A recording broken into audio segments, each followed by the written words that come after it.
بسم الله السلام علیکم. من وەکو بەشداربوویەک لە خوڵی کۆنتڕۆڵی مێشک و ئەندازیاری دەرونی بۆ چارەسەرکردن لە بیربڵاوی و بیرکردنەوە لەگەڵ نۆڕی تۆقین کە خێرا لێدانی دڵات توانین بە پشتیوانی خۆدای گەورە و مامۆستا ئەوەت چارەسەری بکەم لە ڕێگای لەنگەرگای زەینی و چۆنایەتی لاواکەکان.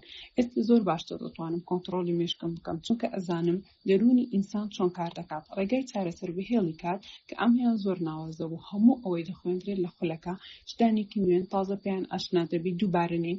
هەموو ئینسانێک وە حەز دەکات کە ئەم کێشانە چارەسەرێکی درێژخایەنی ئەوێ یان ئەوەتە هەر چارە نییە، بەڵام ئەتوانم بڵێم دروشمی ئەم کۆرسە گرفتێکی دەرونی درێژخایەن بە خێراییەکی چاوەڕوان نەکراو چارەسەر دەکرێت. بۆ چارەسەر وەرگرتن لە ماوەی کۆرسەکە کە 4 بۆ 5 هەفتەیە من توانیم بە 2 هەفتە چارەسەر وەربگرم.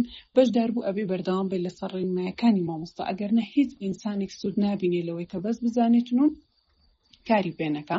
من پێش بەشداریکردنم چاوەڕوانی چارەسەرێکی باش بووم، دڵنیا بووم ئەگەر هیچ چاک نەبووم وتەکانی مامۆستا ئاوات ئامۆژگاریەکانی خۆی لە خۆیدا بەشێک دەبن لە باشبوون و ئارامی دەرون. سوپاس بۆ تەواوی ستافی ئاوات ئەکادیمی. داواکارم لە خودای گەورە میهری ئیلاهی بڕژێ بەسەر دڵ و دەروونتان. سەرفرازی دینی دنیا بن و لە خۆشەویستانی خودای گیان بن.